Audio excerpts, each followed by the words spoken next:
नमस्कार दोस्तों। कोटद्वार के दीपक ने एक इतिहास रच दिया है। इतिहास कैसे रचा वो मैं आपको थोड़ा डिटेल के अंदर समझाता हूँ। एक नॉर्मल सा दिन था और एक नॉर्मल सा वीडियो बनने वाला था, जैसे कि आमतौर पे भारत के अंदर जगह जगह अलग अलग शहरों के अंदर बनता रहता है। एक मुस्लिम बुज़ुर्ग व्यापारी थे, उनकी एक दुकान थी कोटद्वार के अंदर कपड़े की, बाबा क्लोथिंग हाउस करके, बाबा जनरल स्टोर, वो कपड़े की दुकान थी, क्लोथिंग हाउस बाबा का। वहाँ पर बजरंग दल के कुछ कार्यकर्ता आए। उन्होंने पहले बाबा से कहा था कि बाबा आप अपने बोर्ड के ऊपर में अपना नाम लिखो, जैसे कि आमतौर पे बजरंग दल के कार्यकर्ता इंसिस्ट करते रहते हैं, बीजेपी के कार्यकर्ता भी इंसिस्ट करते रहते हैं। एक तो एमएलए है, उसका तो काम ही यही है कि वो रील बनाता रहता है, घूमता रहता है बाज़ारों के अंदर और वो नाम पते सबके ठीक करवाता रहता है। तो बाबा ने बताया कि भाई मैंने शुएब नाम लिख दिया है, मेरा शुएब अहमद नाम है, मैंने लिख दिया है दुकान के ऊपर। बोले नहीं, ये बाबा हटाओ, क्योंकि वहाँ पर एक कोई सिद्धेश्वर बाबा हैं, उनका कोई धार्मिक, वो कह रहे हैं कि ये बाबा जो है उन्हीं का नाम है, जबकि बाबा का जो मूल ओरिजिन है शब्द का, अगर आप ध्यान से देखेंगे तो ये अरबी भाषा का शब्द है। इसका मूल ओरिजिन जो है वो अरबी भाषा से आता है। तो वो कहने लगे नहीं बाबा हटाओ। तो एक नॉर्मल सुबह थी, बहसबाजी हो रही थी। आमतौर पे तो ऐसे ही होता है कि बजरंग दल वाले प्रताड़ित करते उस मुस्लिम बुज़ुर्ग को और वो बाबा भी हटा देते अपनी दुकान के आगे से। कुछ दिनों के बाद वो दुकान भी बदल देते, क्योंकि ये इसी इरादे के साथ किया जाता है कि यहाँ से जो है इलाके से ये भागें, डरें, पलायन करें। अभी आपने एक हेमंत बिस्वा शर्मा का उदाहरण भी दिया होगा कि मियाँ भाइयों के साथ अगर कोई रिक्शा वाला आपसे जो है 5 रुपये मांगे तो उसको 4 रुपये दो, उसे परेशान करो। तो ये उस तरीके का ये एक टेंडेंसी है, इसके अंदर में एक पॉलिटिक्स होती है और अपने आप को बड़ा महान दिखाने की एक कोशिश होती है। एक उछल कूद बजरंग दल और भारतीय जनता पार्टी से जुड़े हुए संगठन ये उछल कूद लगातार करते रहते हैं। हालांकि इसके अंतर्राष्ट्रीय स्तर पर क्या परिणाम निकलते हैं इसका आकलन ये लोग नहीं करते। इनका लोकल डोमेस्टिक चुनाव जीतने तक इनका मुद्दा रहता है और उसके अंदर ये लोग कामयाब हैं, लोगों को ये आकर्षण बनता है। लेकिन वो सुबह एक नॉर्मल सुबह नहीं थी। उस दिन दीपक अपने दोस्त के साथ, रावत जी के साथ जो है वो वहीं से गुजर रहे थे। उन्होंने देखा क्या विवाद हो रहा है और वो जाके विवाद के अंदर कूद गए। उस टाइम पे उनको ये नहीं पता था कि देश उनको कैसे इस मामूली सी घटना के लिए देश कैसे उनको सर के ऊपर बिठा लेगा, सर का ताज बना लेगा। हुआ क्या कि बजरंग दल वालों ने बताया कि हमें नाम बदलने के लिए कह रहे हैं। तो दीपक ने कहा कि नाम तो नहीं बदलेगा, नाम नहीं बदलेगा यहाँ से, और आप जाओ यहाँ से। और धक्का मुक्की हुई, दोनों में वाद विवाद हुआ और बजरंग दल के कार्यकर्ताओं को वहाँ से भगा दिया। इस बीच बजरंग दल के कार्यकर्ताओं ने पूछा दीपक से कि भैया आपका नाम क्या है? तो दीपक ने बोला मोहम्मद दीपक। बस ये एक मामूली सी रील थी, एक मामूली सा वीडियो था, रिकॉर्डिंग हो रहा था लाइव इंसिडेंट्स का, और ये वीडियो देखते ही देखते वायरल हो गया। उस टाइम पे जब मैंने बड़ी मुश्किल से, पहले तो मिल ही नहीं रहे थे, दीपक की प्रोफाइल ही नहीं मिल रही थी। फिर दीपक की प्रोफाइल को उस टाइम पे मैंने ढूंढा तो कुछ 5,900 फॉलोअर थे और अब तक उनके 3 लाख फॉलोअर फेसबुक के ऊपर में तो हो ही चुके हैं। और लोगों ने जो है उनके वीडियो को, इस वीडियो को जो है लगातार शेयर करना शुरू किया। तो मेरा मुद्दा ये नहीं कि किसी को भी चलो आप हीरो बना लो और उसकी प्रोफाइलिंग, मैं उनकी प्रोफाइल ढूंढी। पहले दीपक की प्रोफाइल ढूंढने के बाद में मैं उस प्रोफाइल पे सालों से क्या हो रहा है वो मेरे लिए जानना बहुत ज़रूरी था कि भाई हो सकता है कि कोई इत्तेफाक हो गया हो और आदमी का क्रेडेंशियल वैसा ना हो, हमें मालूम नहीं, लाखों करोड़ों की भीड़ होती है। फिर उसके बाद उनके मैंने जब प्रोफाइल को चेक किया, उनकी फैमिली के वीडियो देखे, उनके जिम के वीडियो देखे, उनके खाने पीने के, उन्होंने कुछ दोस्तों के साथ मजाक मस्ती के वीडियो बना रखे हैं, वो सब वीडियो मैंने देखे। फिर मैंने देखा कि अच्छा ये बीजेपी को भी पहले से ही ये ट्रोल करने की कोशिश करते हैं। फिर मुझे अंदाज़ा हुआ कि ये शायद कांग्रेस से जुड़े हुए हो सकते हैं या फिर इनके मित्र हो सकता है कि कांग्रेस से जुड़े हुए हों। फिर मैंने देखा अच्छा ये काफ़ी वक्त से जो है इंसानियत का पाठ पढ़ा रहे हैं और ये कट्टर सनातनी हिंदू होते हुए भी इंसानियत को एक नंबर पे रखते हैं। मतलब इनका आइडिया ऑफ रिलीजन जो है वो इंसानियत है और ये सबसे पहले ये मानते हैं कि मानव धर्म जो है वो सर्वोपरि है और मानव की सेवा करना और मानव को कष्ट पहुंचाना और मानव के होके भी मानव का अहित करने की सोचना और सिर्फ वोट जीतने के लिए इस तरीके की नाटकबाजी करना, ये सब जो है वो छद्म, इसको ये धार्मिक लोग मानते हैं। ये मानते हैं कि असली धार्मिक लोग जो होते हैं वो इस तरीके के होते हैं जो कि दुनिया के सामने एक मिसाल बनकर सामने आते हैं। तो इसलिए मैंने उनको बोला कि ये सच्चे सनातनी हिंदू शेर हैं। क्योंकि इन्होंने क्या किया, इन्होंने हिंदू धर्म का गौरव बढ़ाया, इन्होंने सनातन का गौरव बढ़ाया, इन्होंने भारत का गौरव बढ़ाया। और अगर आप ध्यान से इसको देखेंगे, इस वीडियो को देखेंगे, तो आपको ये पता लगेगा कि इन्होंने क्या कहते हैं, मृत हो गया एक सेकुलरिज्म भारत के अंदर, जो एक शब्द गाली बन गया था। और लोग बड़े हतोत्साहित थे सेकुलर पार्टियों से, कांग्रेस से, समाजवादियों से, कि ये खुल के जो है सेकुलरिज्म के विचार को लोगों के बीच में क्यों नहीं लेके जाते। इनको क्या डर है कि बीजेपी तो अपना एजेंडा चला ही रही है, ये उसी एजेंडे को फॉलो करके कौन सा एक सेकुलर देश की स्थापना कर देंगे। लोगों को लगेगा जब नकली असली में से एक चुनना है तो असली वाला चुनो, तो लोगों के पास चॉइस ही नहीं रहेगी।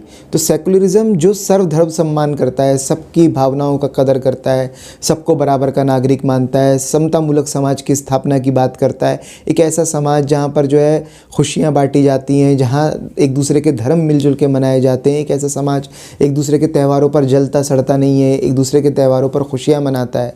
तो वो एक ऐसा मतलब एक आइडियल सोसाइटी, जो कि जब भारत देश बना था तो इतने सारे इसके अंदर परंपराएं, इतने सारे भाषाएं, इतने सारे क्षेत्र थे कि लोगों को शुरू में ही लग रहा था कि ये भारत जो है ये एक राष्ट्र के रूप में रह नहीं पाएगा। लेकिन ये idea of secularism, idea of acceptance, idea of actually तो हिंदू रिलीजन आप इसको समझें, सनातन का आइडिया कि वो क्या करता है कि वो सबको जो है अपने अंदर समाने की शक्ति रखता है। क्यों समा कैसे पाता है कि वो कोई ताकत से नहीं, लेकिन सबको सम्मान देकर। मतलब वो भाषाओं का सम्मान करता है, वो क्षेत्र की परंपराओं का सम्मान करता है, वो दूसरे धर्मों का सम्मान करता है। और इसी वजह से ये देश जो है वो फिर एकजुट हो गया और लोगों को लगने लगा कि हाँ, ये हमारी परंपराएं, हमारे धर्म, हमारे धार्मिक स्थल, ये सब इस मजबूत अम्ब्रेला, सेकुलरिज्म की अम्ब्रेला के अंदर सुरक्षित हैं। लेकिन भाजपा की राजनीति इससे बिल्कुल उल्टी थी और उन्होंने क्या कहा कि चलो ठीक है, बहुत सारे लोग तो एक तरफ, अगर हम लोग 80-20 का खेल खेल लें तो 80 हमेशा हमारे पास आएंगे। और उन्होंने जो है बताना शुरू करा कि इंटरनेशनल रिलीजन जो है इस्लाम है और इस्लामिक एक आक्रमण है और सबका धर्म ये खा जाएगा इस्लाम सबको और हिंदुओं का एक देश बचा। इस तरह की अजीब अजीब अजीब अजीब फ़िलॉसफी उन्होंने देनी शुरू करी और ये बताना शुरू किया कि भैया आप यहाँ पर मेजोरिटी नहीं, आप यहाँ ख़तरे में हो, आप तो पूरी दुनिया के अंदर माइनॉरिटी हो और आपका तो मज़हब ही ख़त्म हो जाएगा अगर भारतीय जनता पार्टी हारी। और एक बड़ी पब्लिक को इन्होंने जो है कन्विंस उसके ऊपर में करना शुरू कर दिया और सेकुलरिज्म की राजनीति जो है भारत के अंदर ऑलमोस्ट दम तोड़ चुकी थी। लेकिन रातों रात जब पब्लिक परेशान हो जाती है ना, एक ही तरीके के मोनोटोनस आइडिया से वो समझ जाती है कि ग्लोबली जो है हम लोगों की पहचान ख़राब हो रही है, हम लोगों का नाम ख़राब हो रहा है, हम लोगों का देश का जो है गौरव कलंकित हो रहा है, हम लोगों के लिए तकलीफ़ें आने वाले टाइम में इसकी वजह से खड़ी हो रही हैं। और लोग भी इससे हताश हो रहे थे क्योंकि कोई विश्व गुरु तो हम बन नहीं रहे। हर डेवलप होते हुए देश से हम लोग 30-40 साल पीछे हैं। हम लोगों का स्टॉक मार्केट परफॉर्म नहीं कर रहा है, हम लोगों के रोज़गार के आंकड़े कोई बहुत अच्छे नहीं आ रहे हैं, हम लोग हज़ार तरीके की दिक्कतें हैं और उसके बाद भी हमारे ऊपर ही जिम्मेदारी है कि हम लोग धर्म की रक्षा करें। तो लोगों ने कहा कि भैया ठीक है, अब धर्म जो है अपनी रक्षा खुद कर लेगा। और इसी वजह से मतलब एक पूरे तरीके से जो है दीपक को लोगों ने कंधे के ऊपर बिठा लिया और रातों रात दीपक को एक चीज़ और ये साबित हुई कि अगर आप अच्छा काम करते हो ना और आपकी आत्मा प्योर है और आपके अंदर में कोई छल कपट नहीं है, आप दिखाने के लिए दिखावे का शोर नहीं कर रहे हो, आप बड़े दिल से कोई काम कर रहे हो, तो वो तो अब सीधी आवाज़ भगवान तक पहुंचती है और उसके बाद जो है भगवान फिर वो रातों रात उसको स्टार बनाता है। आगे का इंसिडेंस मैं अब आपको बताता हूँ कि आगे क्या हुआ। जब दीपक के ये वीडियो वायरल हुए तो ऑब्वियसली बहुत तेज़ से सब्सक्राइबर होने लगे, बहुत तेज़ से। आपको तो पता ही है वायरल का सिस्टम क्या होता है कि कैसे वो रातों रात सब जगह पर वो दीपक के वीडियो सर्कुलेट होने लगे, फैलने लगे, लोग रीलें बनाने लगे, लोग पोस्टें लिखने लगे, लोग शॉर्ट वीडियो, लॉन्ग वीडियो बनाने लगे, लोग यूट्यूब के ऊपर में, और लोग जानने की कोशिश करने लगे दीपक के बारे में। तो फिर इसमें बजरंग दल को अपनी हार महसूस हुई, बजाय कि वो क्षमा याचना करके। और वहाँ पर एक उत्तराखंड के अंदर में ना एक बच्ची थी, उसके साथ में रेप होके उसका मर्डर हो गया था और उसको रिजॉर्ट्स के मालिक की जहाँ पर उसके साथ में ऐसा हुआ था तो वो बीजेपी से जुड़े हुए थे, तो उसकी जांच की लोग वहाँ पर मांग कर रहे थे। लेकिन बीजेपी का इतना ज़बरदस्त सर्कुलेशन हो चुका है कि वो उसकी डिमांड ही मतलब एक पूरी नहीं हो पा रही थी। तो वो भी एक गुस्सा पब्लिक के अंदर था, उत्तराखंड की पब्लिक के अंदर भी गुस्सा था कि भैया ठीक है हम लोग हिंदू धर्म के लिए इतना कर रहे हैं, लेकिन हमारी बच्ची जो हिंदू ही है तो उसको तो कम से कम न्याय मिले। अब ये थोड़ी है कि सिर्फ हिंदू वो हैं जो बीजेपी को वोट करते हैं या सिर्फ हिंदू वो हैं जो बीजेपी का समर्थन करते हैं। इस देश में तो 60% लोग जो है बीजेपी का समर्थन नहीं करते हैं। तो उसके अंदर ये थोड़ी है कि मतलब कि अगर जो है हम लोगों के अगर कोई कॉज है, हम लोगों के कुछ भाई हम लोगों को रोज़गार की डिमांड भी हो सकती है, हम लोग को खाने की, आवास की सुरक्षा की डिमांड हो सकती है, हम लोगों की और भी बहुत सारी डिमांड हो सकती हैं। तो एक ठीक है मतलब इम्पॉर्टेंट चीज़ है, हम समझ रहे हैं, लेकिन लोगों के अंदर इस वजह से आक्रोश एक थोड़ा थोड़ा धीरे धीरे जगह बना रहा था। और ये समझ रहा था कि एक्चुअली इकोनॉमिक फ्रंट के ऊपर में गवर्नमेंट जैसे जैसे उसके फेलियर बढ़ते जा रहे हैं वैसे वैसे वो हर बार इलेक्शन जीतने से पहले इस तरीके के मुद्दों को गर्मी देती है और इन मुद्दों को जो है हाईलाइट कर लेती है। और वो इससे क्या होता है, उसकी जवाबदारी जो है, जो प्रशासन चलाने की जवाबदारी है, जो रोज़गार कितना जनरेट हुआ, डेवलपमेंट कितना हुआ, हम लोग टेक्नोलॉजी में कहाँ पहुँचे, कितने स्कूल यूनिवर्सिटी हमारे खुले, हमारे इंफ्रास्ट्रक्चर का क्या हुआ, हमारे जो उत्तराखंड के अंदर में, उत्तरकाशी के अंदर में बाढ़ पूरा का पूरा प्रलय आ गया, कितने हज़ारों लोग हो गए। ये केदारनाथ से शुरू हुआ था, जो प्रकृति के साथ में नाइंसाफ़ी हो रही है, संतुलन वहाँ पर हो रहा है। और उन सवालों को कोई भी एड्रेस नहीं कर रहे हैं। सिर्फ ये है कि ठीक है हाँ भाई देखो देखो यहाँ पर मुसलमान हो रहे हैं, देखो देखो यहाँ मुसलमानों ने ये कर दिया, देखो देखो मुसलमानों ने वो कर दिया, अब देखो मुसलमान जो है पूरे देश पे आक्रमण कर देंगे, देखो बाहर से मुसलमान, ये ऐसे करके मूर्ख बना बना के जो है लगातार मतलब वोट। अच्छा लोगों ने दिया भी है, ऐसा नहीं कि लोगों ने, अगर भैया जब भी वो ख़तरा टल ही नहीं रहा है तो लोग कह रहे हैं भाई अब पूरा जीवन थोड़ी निकाल देंगे इसके अंदर में, आप नहीं टाल पा रहे ख़तरा, दूसरा आदमी देखते हैं क्या पता वो सही कर दे, इस खतरे को ख़त्म कर दे। तो बहरहाल बजरंग दल को समझ में आ गया कि उसको ये मोरल डिफीट मिला है बहुत तगड़ा, तो उत्पाती संगठन है ही, तो वो उत्पात मचाने के लिए वहाँ पर पहुँच गए और उन्होंने खूब कोटद्वार के अंदर में फिर हंगामा मचाया। हंगामा मचाने से ये हुआ कि दीपक ने उसके बाद जो है फिर और एक वीडियो डाला, और दीपक ने ये वीडियो डाला कि मैं कोई घबरा नहीं रहा हूँ और ये कोई मेरे से अनजाने में हुआ था, ऐसा कोई काम नहीं है, मैं अपनी बात पर और अपने आइडिया पर, अपनी इंसानियत के नाते उस पर मैं टिका हुआ हूँ। और इस चीज़ ने जो है दीपक को और भी बड़ा और भी महान बना के प्रस्तुत किया कि नहीं, कि वो इत्तेफाक नहीं है, वो दीपक का व्यक्तित्व है। दीपक एक ऐसा देश चाहता है जिस देश के अंदर में इंसानियत नंबर 1 पर आए। दीपक कोई ऐसा देश नहीं चाहता कि जहाँ पर जो है इंसानियत को तार तार करके भी, चाहे वो अंकिता का केस हो, और आप अपनी सत्ता बचाने के लिए, तो जो आपकी सत्ता से जुड़े हुए लोग हैं वो तो पूरी तरीके से सुरक्षित महसूस करें, लेकिन जो आपकी सत्ता में शामिल नहीं है वो न्याय के लिए भी तरसें। तो एक न्याय व्यवस्था, एक न्याय स्थापित होना तो किसी भी देश की प्रगति का मुख्य इंजन होता है। जिस देश के अंदर में न्याय स्थापित नहीं होता, सबको बराबरी के साथ न्याय नहीं मिलता, वो देश जो है ना तरक्की करता। विश्वगुरु तो भूल ही जाओ कि वो विश्वगुरु कभी बनते हैं।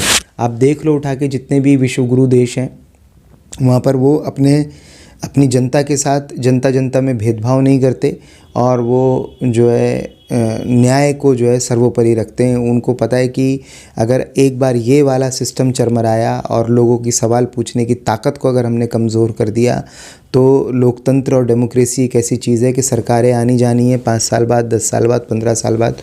देखिए जब तानाशाही थी तब भी अमर अजर कोई पैदा नहीं होता था। औरंगज़ेब, अकबर 50-50 साल भले ही इन्होंने शासन किया, लेकिन फिर काल की गति को प्राप्त हुए, मृत्यु हुई इनकी। तो डेमोक्रेसी के अंदर तो हर बार आपको जनता के सामने जाना है, और हर बार आप मूर्ख बना के चुनाव जीतने के लिए मैदान में उतर जाओ, और हर बार जनता बन भी जाए। ये खेल जो है इसलिए चल रहा था क्योंकि सामने से कोई स्ट्रॉन्ग और मजबूत सेकुलर आवाज़ जो है वो नहीं उठ पा रही थी। लोगों को डाउट हो रहा था कि ये डरे हुए सेकुलर लोग हैं, और डरे हुए सेकुलर लोग कभी भी जो है धर्म की राजनीति का मुकाबला नहीं कर सकते कि ये कह के कि भाई हम भी धार्मिक हैं, देखो देखो तुम्हारे साथ अन्याय हो रहा है, तुम थोड़े टाइम के लिए चुप हो जाओ, और जब हमारी सत्ता आएगी तो हम तुम्हारे साथ इंसाफ कर देंगे। तो ये नहीं होता, क्योंकि इधर के लोग भी उन्हें दोगला समझते हैं और इधर के लोग भी उनके साथ में खुश नहीं होते। उनको मज़ा नहीं आ रहा होता उसमें कि अगर तुम आज हक की बात नहीं बोल पा रहे हो क्योंकि तुम कमज़ोर हो, तो कल तुम कैसे न्याय की बात करोगे। तो दीपक ने उस टाइम पे एज ए इंडिविजुअल, क्योंकि दीपक एक बहुत ही ऐसे तो बहुत ब्लेस्ड और जिम करने वाले, लेकिन आप संस्थागत जब लड़ाइयाँ देखते हो तो दीपक तो एक इकाई है। और जब संस्था आपके ख़िलाफ़ खड़ी हो जाए या संस्था आपके ऊपर में हमला करे, तो दीपक उस मामले में काफ़ी कमज़ोर था, इसलिए हज़ारों लोग दीपक के साथ उसकी हिम्मत बटाने के लिए उसके साथ जुड़ गए और लोगों ने कहा कि नहीं दीपक, तुम आज के भारत के तुम हीरो, और तुम्हारा ये हीरोइज़्म हमको तुमको सलाम करने के लिए मजबूर करता है और हम तुमको सलाम करते हैं। अब मैं आपको दीपक की कुछ रील्स दिखाता हूँ जो दीपक ने शेयर की हैं। आपको इनमें से कौन सी रील्स जो है सबसे अच्छी लगी वो आप मुझे कमेंट सेक्शन के अंदर बताना, और दीपक के बारे में आप क्या सोचते हो वो भी कमेंट के अंदर बताना। और आप एक मेरा और छोटा सा जायज़ सवाल है कि क्या आपको लगता है कि दीपक ने वाकई मृतप्राय पड़ी सेकुलरिज़म की लड़ाई और डिबेट को जो है एक बार फिर दोबारा से देश के पूरे पटल के ऊपर ला दिया है? कोट द्वार से निकली हुई आवाज़ पूरी देशव्यापी आवाज़ बन गई है और पूरा देश कह रहा है कि नहीं यार, दीपक ने जो किया वो सही किया, या अभी भी जो है बहुत सारा लोग धर्म बचाने का कोशिश कर रहा है? आप मुझे कमेंट के अंदर बताना, मुझे आइडिया मिल जाएगा, मुझे खुशी होगी। धन्यवाद। बता, हमारी दोस्ती इतनी लंबी कैसे चल गई है? आजकल की दोस्ती साल 2 साल चलती है फिर टूट जाती है। अरे कुछ नहीं है, तू मुझे चूतिया समझता, मैं तेरे को चूतिया समझता हूँ।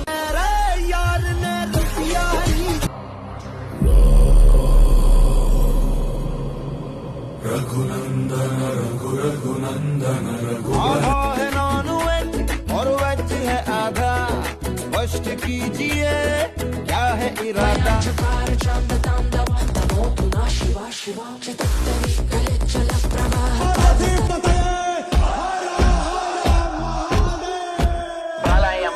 किसी के साथ की आवश्यकता नहीं मुझे, मैं मानता हूँ मेरा खुद पर विश्वास है। मैं रहता हूँ शांत स्वभाव में, क्योंकि मैं जानता हूँ मेरा क्रोध विनाश है।